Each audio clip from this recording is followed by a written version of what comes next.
আজ আমরা মাধ্যমিক 2025-এর জন্য এবিটিএ টেস্ট পেপারের পরবর্তী পেজ নম্বর 725 আলোচনা করব। এর আগের ভিডিওগুলি যারা দেখোনি, প্লেলিস্ট বানানো আছে, চাইলে দেখে নিতে পারো। আজকের প্রথম প্রশ্ন, নিচের কোন হরমোনটি ক্যালোরি উৎপাদনে অংশগ্রহণ করে? তাহলে বলছি কি উৎপাদনে? ক্যালোরি।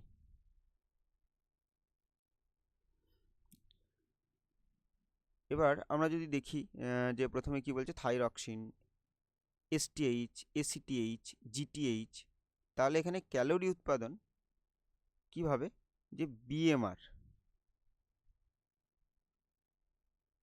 বিএমআর বৃদ্ধি করে ক্যালোরি উৎপাদন করে, সেই হরমোনটা কি হবে? হরমোনটা হবে থাইরক্সিন। ওই জন্য থাইরক্সিনকে কি বলে? থাইরক্সিনকে বলে ক্যালোরিজেনিক হরমোন।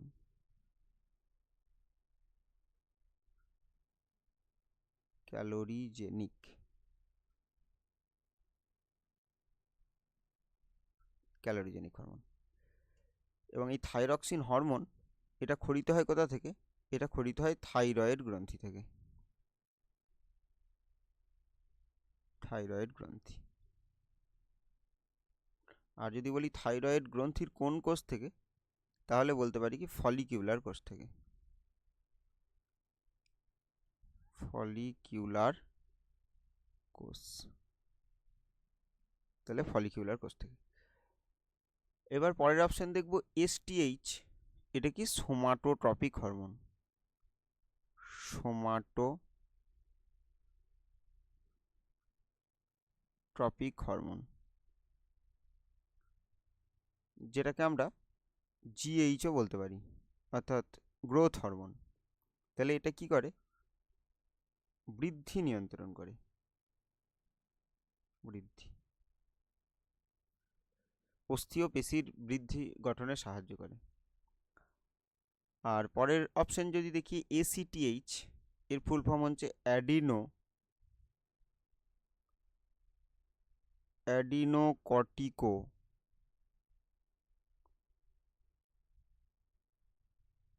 Tropic hormone. তাহলে কি বলছি? অ্যাডিনোকর্টিকোট্রপিক হরমোন। তাহলে এই হরমোনটা যদি বলি কোথা থেকে ক্ষরিত হয়, তাহলে কি হবে? অগ্রপিটুইটারি।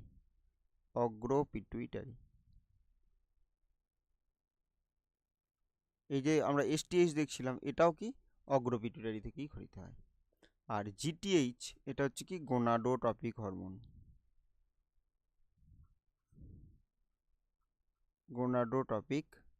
হরমোন। এটাও কি? এটাও অগ্রপিটুইটারি থেকে ক্ষরিত হয়। আর এটি কি করে? গোনাডের বৃদ্ধি ঘটায়, অর্থাৎ জনন গ্রন্থির বৃদ্ধি ঘটায়। জনন গ্রন্থির বৃদ্ধি।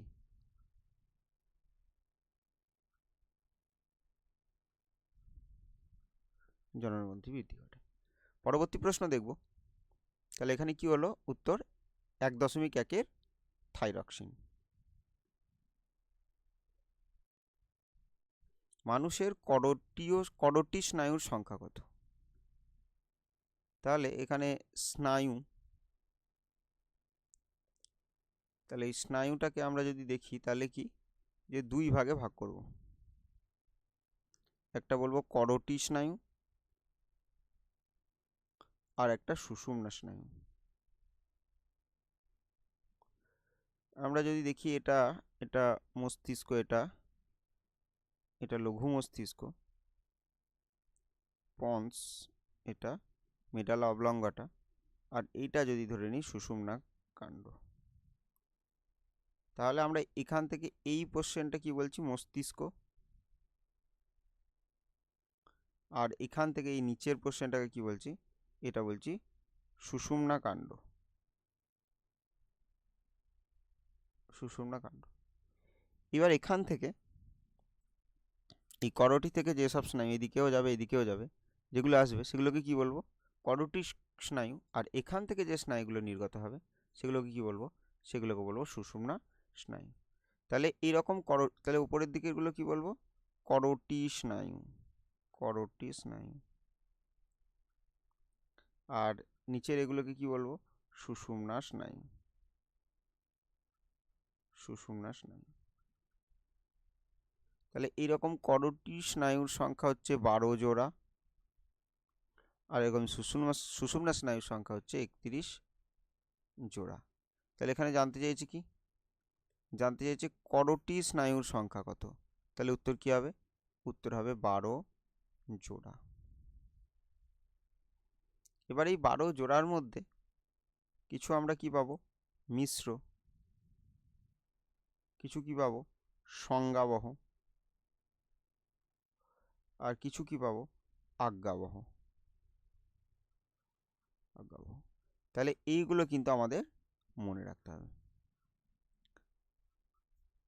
তাহলে এবার এখানে যদি আমরা দেখি যে মিশ্র কোনগুলো, তাহলে মিশ্র এক হচ্ছে কি ভেগাস, 2 ট্রাইজেমিনাল,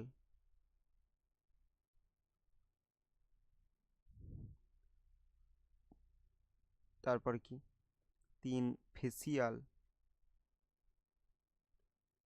আর 4 গ্লসোফ্যারিঞ্জিয়াল।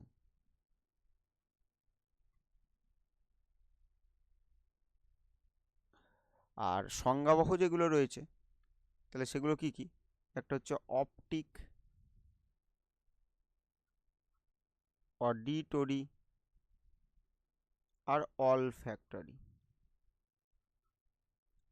তাহলে মিশ্র কটা রয়েছে? 4টে, সংজ্ঞাবহ কটা রয়েছে? 3টে, আর বাকি যে 5টা আছে সেগুলো কি?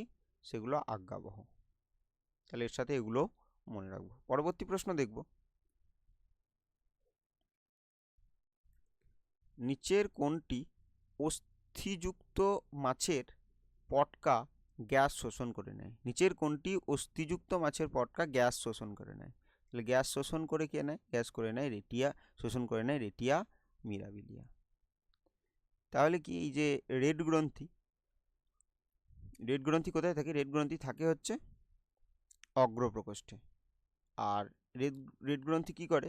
গ্যাস উৎপন্ন করে, গ্যাস উৎপন্ন। আর এই গ্যাসটাকে রেটিয়া মিরাবিলিয়া কি করে? রেটিয়া মিরাবিলিয়া করে শোষণ।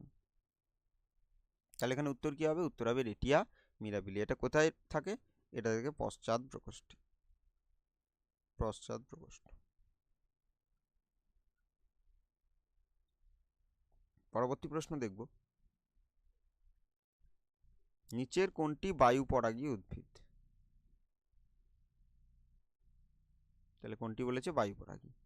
তাহলে এখানে আম যদি দেখি, তাহলে আম কি হবে? আম হচ্ছে পতঙ্গ পরাগী, পতঙ্গ দ্বারা পরাগযোগ হয়, তাহলে পতঙ্গ পরাগী।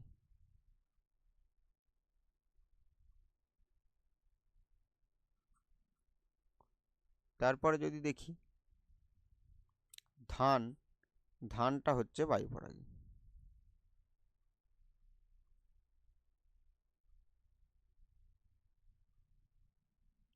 আর পাতাঝাঁঝি, পাতাঝাঁঝি হচ্ছে কি? জল পরাগী। আর যদি শিমুল দেখি, তাহলে শিমুল হবে কি? পক্ষী পরাগী, তাহলে পক্ষী পরাগী।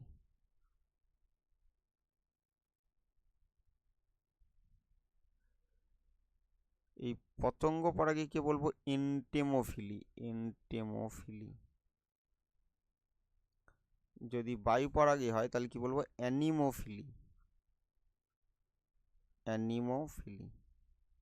তাহলে পতঙ্গ দ্বারা পরাগযোগকে কি বলা হয়? এন্টোমোফিলি। বায়ু দ্বারা পরাগযোগকে কি বলা হয়? অ্যানিমোফিলি, আর অ্যানিমোফিলি। আর জল পরাগী যেটা, তাকে কি বলবো? হাইড্রোফিলি, হাইড্রোফিলি। আর যদি পক্ষী পরাগী হয় তাহলে তাকে বলবো অর্নিথোফিলি, অর্নিথোফিলি। তাহলে এখানে কি জানতে চেয়েছিল দেখি একবার, নিচের কোনটি বায়ু পরাগী উদ্ভিদ? তাহলে জানতে চেয়েছিল কোনটি বায়ু পরাগী উদ্ভিদ। তাহলে কি হবে উত্তর? উত্তর হবে ধান। তাহলে এক্ষেত্রে ধান হচ্ছে বায়ু পরাগী উদ্ভিদ। আর তাছাড়া এখানে যেগুলো বললাম এগুলো একটু মনে রাখবো। পরবর্তী প্রশ্ন দেখব, কোষচক্রের যে দশায় ডিএনএ প্রতিলিপিকরণ ঘটে, তাহলে ডিএনএ প্রতিলিপিকরণ বা যেটাকে কি বলে রেপ্লিকেশন,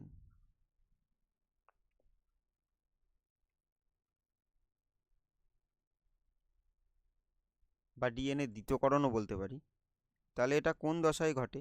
তাহলে সেটা হচ্ছে কি, উত্তর হবে এস দশা বা সিনথেসিস দশা। এছাড়া G1 দশা, যেটাকে বলছি গ্রোথ ওয়ান ফেজ,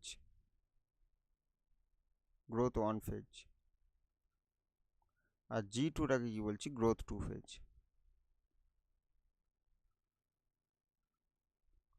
তাহলে গ্রোথ ওয়ান ফেজে যদি আমরা দেখি, তাহলে বিভিন্ন ধরনের কি হবে, আরএনএ তৈরি হবে, তারপরে বিভিন্ন ধরনের প্রোটিন সংশ্লেষ হবে, বিভিন্ন কোষ অঙ্গাণু সৃষ্টি হবে। G2 ফেজে যদি দেখি, তাহলে G2 ফেজে যেটা হবে, এখানেও আমরা প্রোটিন তৈরি হতে দেখব, আরএনএ তৈরি হতে দেখব, কোষ অঙ্গাণু তৈরি হতে দেখব, বিশেষ করে ক্লোরোপ্লাস্টিড,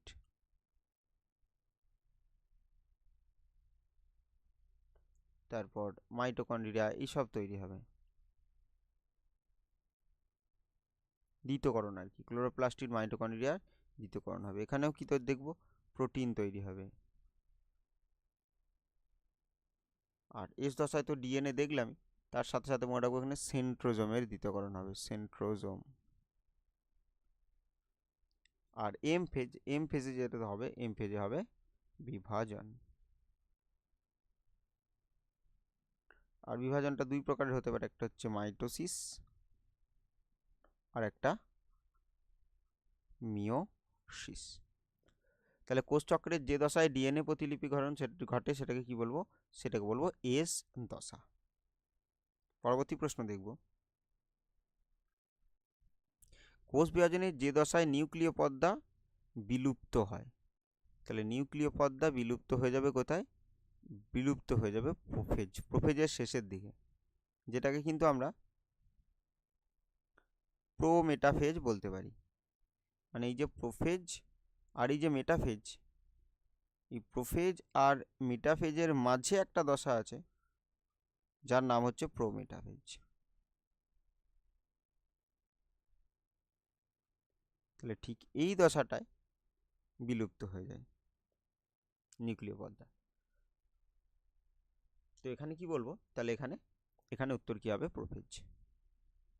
আর যদি বলি চলন ঘটে ক্রোমোজোমের সিস্টার মাইটোসিস কোষ বিভাজনে সিস্টার ক্রোমাটিড দুটো দুই মেরুর দিকে গমন করে, তাহলে সেখানে কি হবে, সেটা হচ্ছে অ্যানাফেজ। সিস্টার ক্রোমাটিড দুই মেরুর দিকে গমন।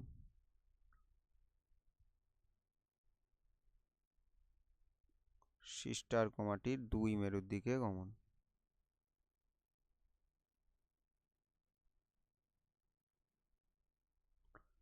তারপরে যদি আমরা দেখি মেটাফেজ, তাহলে মেটাফেজে কি হয়, ক্রোমোজোমগুলি সব থেকে ঘনীভূত হয়। ক্রোমোজোমগুলি কি হয়, বিষুব রেখা বরাবর সজ্জিত থাকে।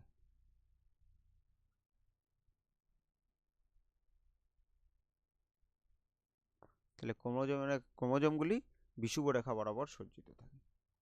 আর টেলোফেজে দুটি অপত্য নিউক্লিয়াস দুই মেরুর দিকে গমন করে, এটা লিখছি না।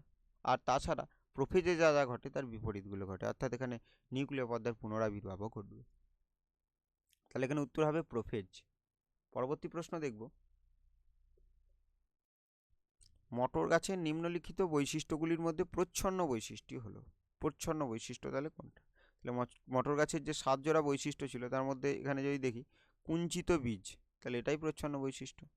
তাহলে বীজ হচ্ছে কুঞ্চিত, তাহলে এটা প্রচ্ছন্ন। বীজ সংক্রান্ত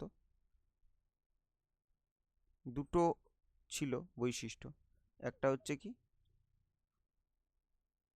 বর্ণ আর একটা আকার। তাহলে আকারটা একটা প্রকট আর একটা প্রচ্ছন্ন, এখানেও তাই বর্ণর ক্ষেত্রে একটা প্রকট আর একটা প্রচ্ছন্ন। তাহলে বর্ণর ক্ষেত্রে প্রকট কোনটা হবে? বেগুনি। আর প্রচ্ছন্ন কি হবে? সাদা। আর আকারের ক্ষেত্রে প্রকটটা কি হবে? গোল। আর প্রচ্ছন্নটা কি হবে? কুঞ্চিত। জানতে কি চেয়েছে মটর গাছের নিম্নলিখিত বৈশিষ্ট্যগুলির মধ্যে প্রচ্ছন্ন বৈশিষ্ট্যটি হলো। প্রথমেই আছে কুঞ্চিত বীজ, তাহলে কুঞ্চিত বীজ হবে প্রচ্ছন্ন বৈশিষ্ট্য। বেগুনি রঙের ফুল, এটা কি? এটা প্রকট। এই যে বেগুনি রঙের ফুল। হলদে রঙের বীজ, তাহলে আচ্ছা এখানে বীজের একটা বর্ণ বেগুনি, এটা ভুলভাল বলে দিয়েছি, আমি আরেকবার ঠিক করে দিই।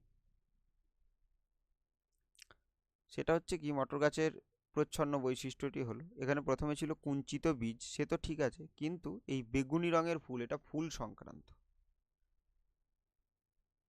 তো এটা আগে আমাদের একটা ভিডিও বানানো ছিল, যে এটা বেশ, তাছাড়াও এক কাজ করি তাহলে, এই যে বীজ, বীজ সংক্রান্ত তাহলে দুটো হয়। বীজ সংক্রান্ত একটা হচ্ছে কি, যে বীজের আকার, আর একটা হচ্ছে বীজের বর্ণ। বর্ণ দুটো হয়, একটা প্রকট, একটা প্রচ্ছন্ন। প্রকটটা যেটা থাকবে বীজের ক্ষেত্রে, তাহলে বীজের ক্ষেত্রে হচ্ছে হলুদ। আর যেটা প্রচ্ছন্ন থাকবে সেটা সবুজ। আর আকার একটা প্রকট হবে এবং একটা কি হবে? প্রচ্ছন্ন। প্রকটটা কি হবে? গোল। আর প্রচ্ছন্ন কি হবে? প্রচ্ছন্ন হবে কুঞ্চিত। কুঞ্চিত। আমাদের কিন্তু আগে একটা ভিডিও বানানো আছে, যে কিভাবে মনে রাখবে তার উপায় পুরো 7টা বৈশিষ্ট্য কিন্তু বানানো আছে। সেটা প্রিভিয়াস ইয়ার প্রশ্নগুলো করানোর সময় ওটা করানো হয়েছিল। তো যারা দেখোনি কিন্তু চাইলে দেখে নিতে পারো সেই প্রিভিয়াস ইয়ারের প্রশ্নটা। তো যাই হোক, তাহলে এখানে কি বোঝা যাচ্ছে? কুঞ্চিত বীজ। তাহলে উত্তর তো অবশ্যই কুঞ্চিত বীজ হবে, প্রচ্ছন্ন। আমরা এখানে দেখতে পাচ্ছি যেটা গোল ছিল একটা কুঞ্চিত, কুঞ্চিতটা প্রচ্ছন্ন। এবার বেগুনি রঙের ফুল, তাহলে এবার যখনই দেখবো এই ফুল, তাহলে এরও দুটো বৈশিষ্ট্য পাবো। তাহলে ফুল একটা কি? একটা অবস্থান। আর একটা কি? আর একটা বর্ণ। তাহলে এক কাজ করি, একটা হচ্ছে কি প্রকট, আর একটা কি হবে? আর একটা হবে প্রচ্ছন্ন। তাহলে অবস্থান প্রকট কোনটা হবে? অবস্থান প্রকট হবে কাক্ষিক। আর প্রচ্ছন্ন কি হবে? শীর্ষস্থ।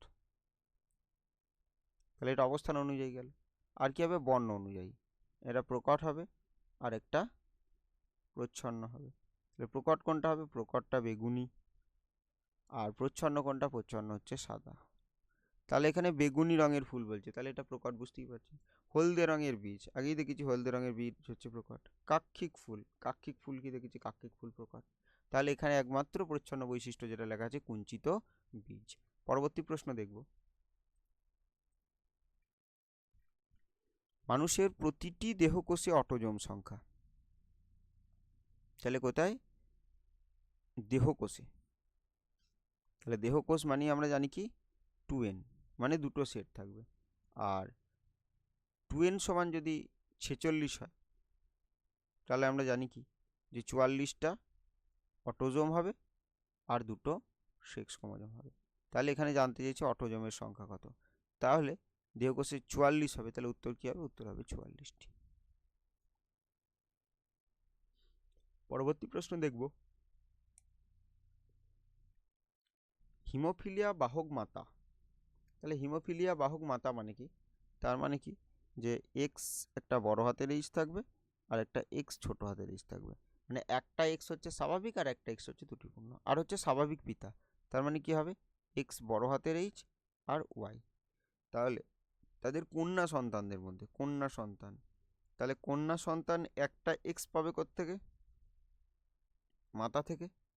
আর একটা এক্স কোথা থেকে পাবে? যেহেতু কন্যা সন্তান, তাহলে দুটোই এক্স থাকবে। আর একটা এক্স কোথা থাকবে? থাকবে পিতা থেকে। তাহলে পিতা সবসময় কি দেবে? সবসময় স্বাভাবিক দেবে। আর মাতা কি হবে? একবার এক্স বড় হাতের এইচ দেবে, একবার এক্স ছোট হাতের এইচ দেবে। আর এ সবসময় কি? পিতা সবসময় এক্স বড় হাতের এইচ দেবে। তাহলে এইটা সবসময় ফিক্স থাকছে। তাহলে 50% এটা আর 50% এটা, তাহলে উত্তর কি হবে? উত্তর হবে 50%। তাহলে হিমোফিলিয়া বাহক মাতা ও স্বাভাবিক পিতার মধ্যে কন্যা সন্তানদের মধ্যে হিমোফিলিয়া আক্রান্ত হওয়ার সম্ভাবনা হচ্ছে 50%। পরবর্তী প্রশ্ন দেখব, বিবর্তন সংক্রান্ত মিলার ও উডের পরীক্ষায় সেটা CH4 হবে, CH4 NH3 ও H2 এর অনুপাত কত ছিল? তাহলে এটা 2, এটা 2, এটা 1। তাহলে দেখছি এখানে C আর H দুটো আছে 2, এখানে N আর H দুটো আছে, এটা NH3 দুটো আছে, তাহলে 2, এটা H2 শুধু H আছে, তাহলে একটা। আমি H2 এর কথা বলিনি, কিন্তু এই একটাই পরমাণু শুধু H পরমাণু নিয়ে গঠিত, তাই 1 অনুপাত। এখানে N আর H দুটো পরমাণু 2, C আর H দুটো পরমাণু, তার জন্য 2। তাহলে এটা মনে রাখার কৌশল যে কিভাবে মনে রাখবো। তাহলে 2:2:1, তাহলে উত্তর কি হবে? উত্তর হবে অপশন এ। পরবর্তী প্রশ্ন দেখব, মৌমাছি চক্রাকার নৃত্য প্রদর্শন করে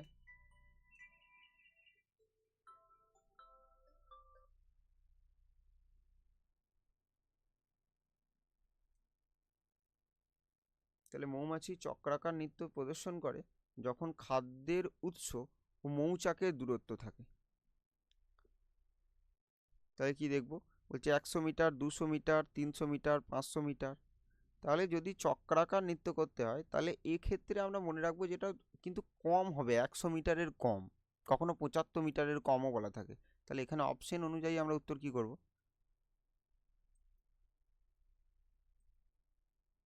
অপশন অনুযায়ী উত্তর করব 100 মিটার।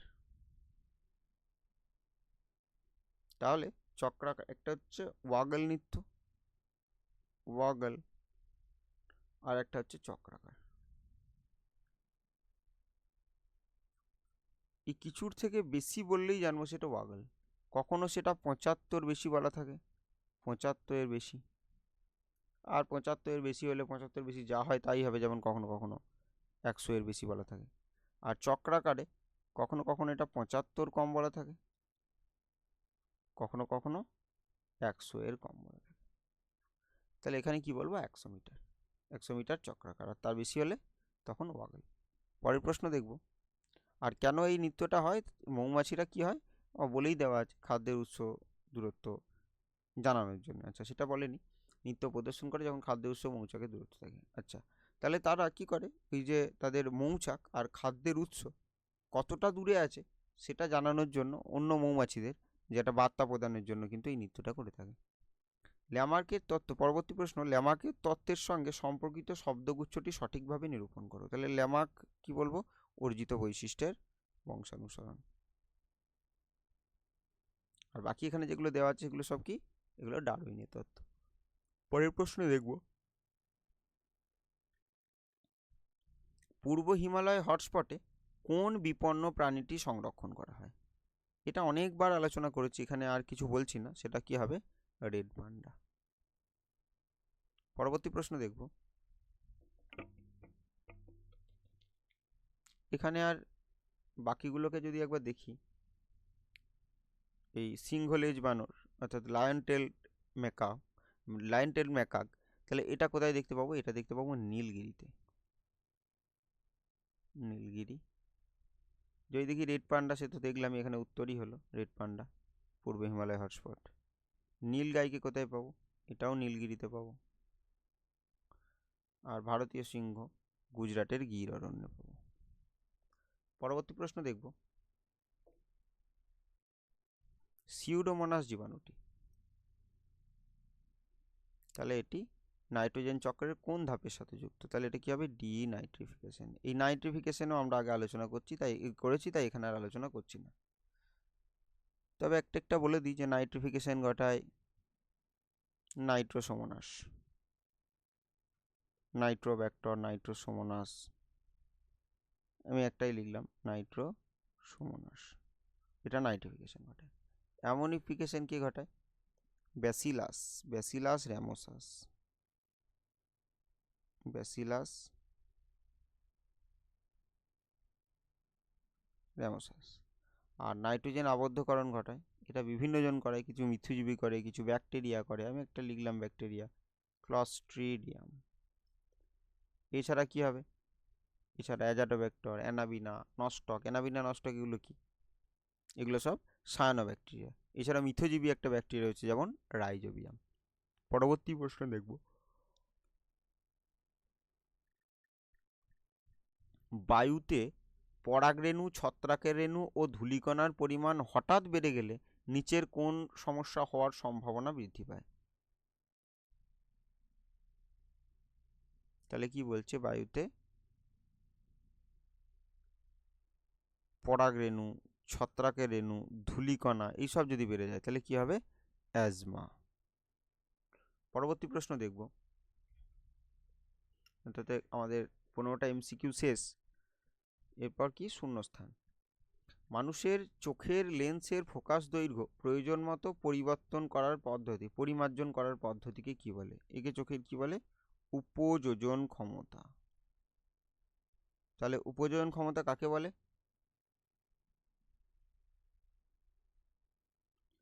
যে কোনো একটা নির্দিষ্ট জায়গায় স্থির থেকে বিভিন্ন দূরত্বের বস্তুকে লেন্সের ফোকাস দৈর্ঘ্য বাড়িয়ে কমিয়ে যে দেখার যে ক্ষমতা, সেটাই উপযোজন। আর কোন কোষ বিভাজনের প্রজাতির ক্রোমোজোম সংখ্যা ধ্রুবক রাখে? তাহলে সেটা সমবিভাজন, অর্থাৎ কি হবে? মাইটোসিস। মাইটোসিস কোষ বিভাজন।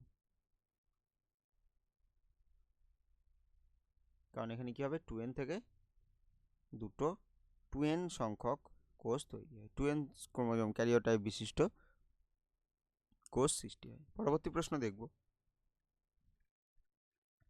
মটর গাছের ভিন্ন ভিন্ন ড্যাশ একই ফিনোটাইপ দেখাতে পারে। তাহলে ভিন্ন ভিন্ন কি হবে? ভিন্ন ভিন্ন জিনোটাইপ।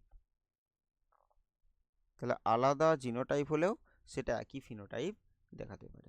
এইগুলো সম্পর্কে বিশেষ আলোচনা করছি না, কারণ এই প্রশ্নগুলো অনেকবার করে আলোচনা করা হয়েছে, আগে পেয়েছি আমরা। পরবর্তী প্রশ্ন দেখব, ঘোড়ার বিবর্তনে আদিতম পূর্বপুরুষ। তাহলে আদিতম পূর্বপুরুষ কি হবে? ইওহিপ্পাস। ইওহিপ্পাস। তাহলে এটা কোন যুগে পাওয়া যায়? এর জীবাশ্ম ইওসিন যুগে। পরবর্তী প্রশ্ন দেখব, ধান ক্ষেত থেকে উৎপন্ন একটি দাহ্য গ্রিনহাউস গ্যাস কি হবে? দাহ্য গ্রিনহাউস গ্যাস ধান থেকে উৎপন্ন, সেটা হচ্ছে কি? Methane, CH4। ড্যাশ হলো পশ্চিমবঙ্গে অবস্থিত একটি বায়োস্ফিয়ার রিজার্ভ। তাহলে কি হবে? বায়োস্ফিয়ার রিজার্ভ হচ্ছে সুন্দরবন। তাহলে সুন্দরবন একটা বায়োস্ফিয়ার রিজার্ভ। তাহলে আজকে একটা হোমওয়ার্ক প্রশ্ন থাকবে, এই সুন্দরবনে থাকে একটা কুমির প্রকল্পের উদাহরণ দাও। কুমির প্রকল্প। তাহলে একটা কুমির প্রকল্পের উদাহরণ দাও। পরবর্তী প্রশ্ন দেখব,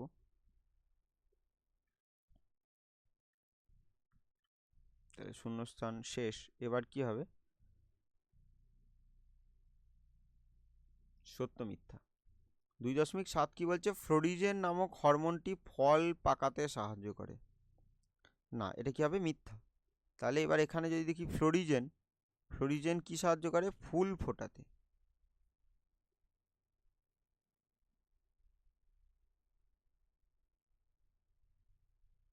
ফুল ফোটাতে। আর যদি বলি ফল গঠনে, আচ্ছা ফল পাকাতে বলেনি, ফল গঠনে সাহায্য করে, ফল গঠনে তো অক্সিন।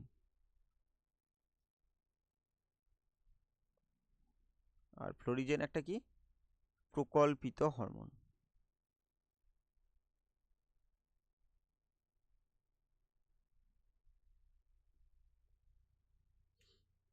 পরবর্তী প্রশ্ন দেখব, কোষচক্রের বিভিন্ন বিন্দুর কাজ বিঘ্নিত হলে কোষ বিভাজন অনিয়ন্ত্রিত হয়। হ্যাঁ, এটা সত্য, অবশ্যই অনিয়ন্ত্রিত হয়। মটর গাছের ফুলে প্রয়োজন অনুসারে স্বপরাগযোগ বা ইতর পরাগযোগ ঘটানো যায়। হ্যাঁ অবশ্যই, যেহেতু মটর গাছ উভলিঙ্গ ফুল তাই স্বপরাগযোগ ইতর পরাগযোগ ঘটানো যায়।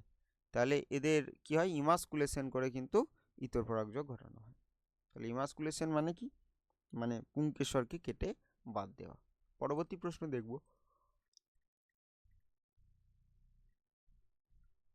নিষ্ক্রিয় অঙ্গসমূহ অভিসারী বিবর্তনকে নির্দেশ করে। না, নিষ্ক্রিয় অঙ্গ অভিসারী বিবর্তনকে নয়, অভিসারী বিবর্তন যদি বলি তাহলে সেটা নির্দেশ করবে কাকে? সেটা হচ্ছে সমবৃত্তীয় অঙ্গ। সমবৃত্তীয় অঙ্গ। আর নিষ্ক্রিয় অঙ্গ কাকে বলবো? কোনো একটা অঙ্গ যেটা কোনো জীবের পূর্বপুরুষদের বা পূর্বসূরিদের তাদের সেই অঙ্গটার অস্তিত্ব ছিল বা সুগঠিত ছিল, পরবর্তীকালে ব্যবহার না করায় ধীরে ধীরে সেটা দুর্বল হয়ে পড়ে এবং নিষ্ক্রিয় অবস্থায় থেকে যায়, সেগুলোকে কি বলবো? নিষ্ক্রিয় অঙ্গ। যেমন মানুষের ক্ষেত্রে কক্সিস, অ্যাপেন্ডিক্স ইত্যাদি। পরবর্তী প্রশ্ন দেখব, নাইট্রাস অক্সাইড একটি গ্রিনহাউস গ্যাস। হ্যাঁ, নাইট্রাস অক্সাইড অবশ্যই একটা গ্রিনহাউস গ্যাস। এছাড়াও গ্রিনহাউস গ্যাসগুলো যদি বলি, প্রধান গ্রিনহাউস গ্যাস CO2, তারপর কি বলবো CH4, CFC, N2O। তাহলে এগুলো সব কি? এগুলো প্রতিটি গ্রিনহাউস গ্যাস।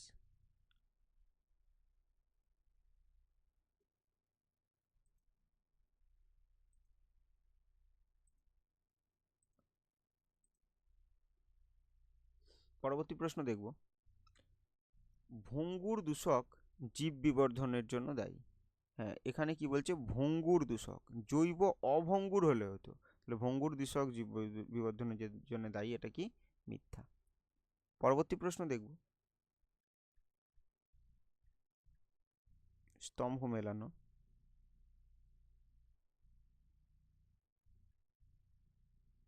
একটু কি বলছে? প্রেস বায়োপিয়া। তাহলে নিকট দৃষ্টি ত্রুটিপূর্ণ, মানে কাছের বস্তুকে ঠিকঠাক দেখা যায় না। তাহলে এখানে কি হবে? 1.13 রয়েছে কি? সি। সেন্ট্রোজোম নিচে আছে। বিভাজনের সময় বেমতন্তু গঠন, এবার এটা কত নম্বর ছিল?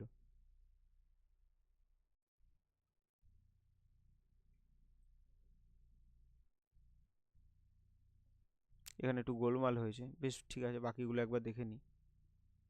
তাহলে প্রেস বায়োপিয়া হবে কি? সি। গ্রাফটিং কি হবে? ই। স্টকোশিয়ন। আর SPM কি হবে? বায়ুদূষক। রোলার জীব কি হবে? অটোজোম দ্বারা নিয়ন্ত্রিত। আর্সেনিক কি হবে? আর্সেনিক হবে ভূগর্ভস্থ জল দূষণ, ডি। আর কে পড়ে আছে? সেন্ট্রোজোম। তাহলে ABCDEF, আর তারপরে কি রয়েছে? জি, প্রাণীকোষ। SPM তো লিখে দিয়েছি। প্রেস বায়োপিয়া, সেন্ট্রোজোম, এদিকে পড়ে আছে শব্দ দূষণ, বায়ু দূষক হয়ে গেছে।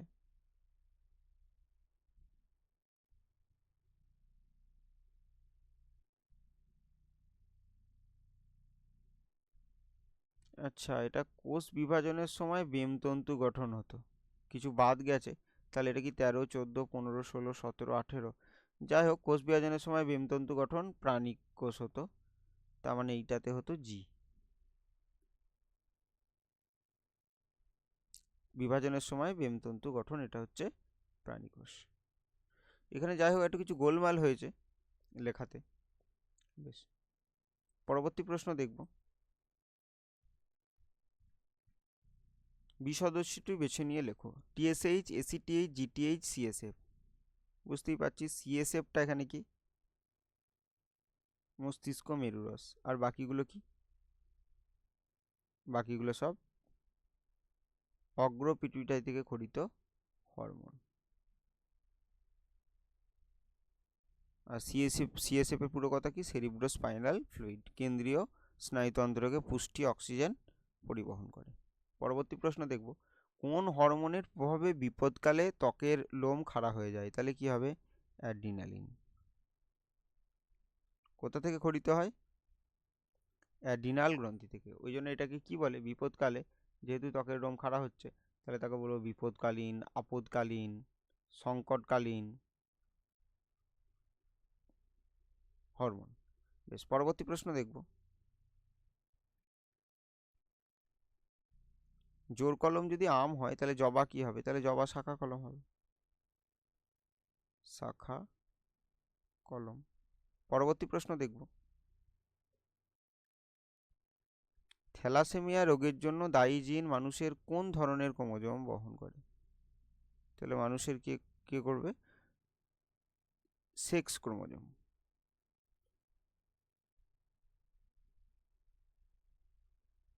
তাহলে সেক্স ক্রোমোজোম, আরও স্পেসিফিক বলতে গেলে কি বলবো, এক্স ক্রোমোজোম। তাহলে থ্যালাসেমিয়া রোগের জন্য দায়ী জিন মানুষের কোন ধরনের ক্রোমোজোম বহন করে? আচ্ছা, থ্যালাসেমিয়া ছিল, হিমোফিলিয়া না। তাহলে কি হবে উত্তর?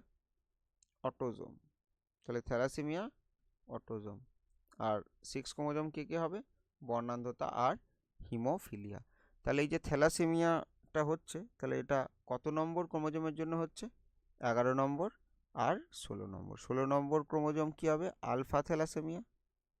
আর 11 নম্বর ক্রোমোজোম কি হবে? Beta thalassaemia. আরেকটা মনে রাখবো, এই 16 নম্বর যে ক্রোমোজোম, এখানে আলফা থ্যালাসেমিয়ার জন্য দায়ী যে জিন, টোটাল কটা লাগবে? 4টি, মানে 4টি অ্যালিল আছে। আর 11 নম্বরে কটি অ্যালিল আছে? 2টো অ্যালিল আছে। পরবর্তী প্রশ্ন দেখব, জীবজ নাইট্রোজেন আবদ্ধকরণ পদ্ধতিতে অংশগ্রহণকারী দুটি জীবাণু। জীবজ নাইট্রোজেন সংবরণ আবদ্ধকরণ, তাহলে একটাকে কি বলছি? ক্লস্ট্রিডিয়াম।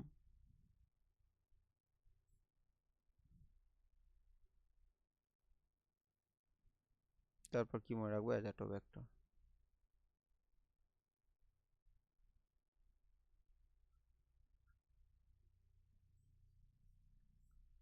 তাহলে এরা কি? নাইট্রোজেন আবদ্ধ করে, বায়ুমণ্ডলের নাইট্রোজেনকে সরাসরি মাটিতে নাইট্রেট ফর্মে মিশিয়ে দেয়। পরবর্তী প্রশ্ন, বিভিন্ন মেরুদণ্ডী প্রাণীর ভ্রূণের তুলনামূলক আলোচনা থেকে কোন তত্ত্বে পৌঁছানো সম্ভব? এটা সম্ভব কোন তত্ত্বে? যে মেরুদণ্ডী প্রাণীরা একই, সমস্ত মেরুদণ্ডী প্রাণীরা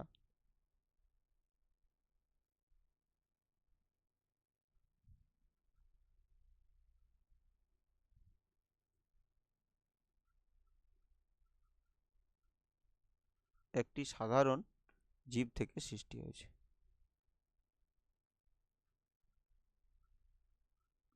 তাহলে বিভিন্ন মেরুদণ্ডী প্রাণীদের ভ্রূণের তুলনামূলক আলোচনা করলে, তাহলে বিভিন্ন মেরুদণ্ডী যে প্রাণীগুলো আছে তাদের ভ্রূণ দেখলে দেখা যাবে যে যেসব বৈশিষ্ট্যগুলো তাদের পূর্ণাঙ্গ অবস্থায় থাকবে না, কিন্তু সবার ভ্রূণ অবস্থায় সেম রয়েছে।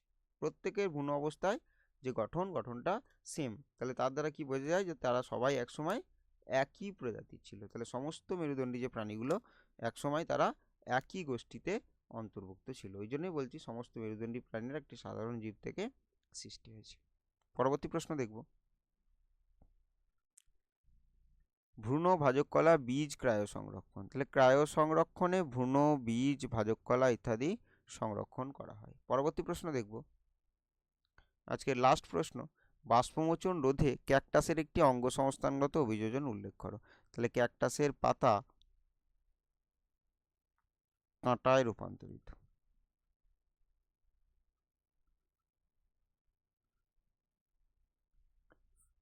তাহলে এই ছিল আজকের টোটাল 41টা প্রশ্ন। পরের দিন পরের পেজ দেওয়া হবে।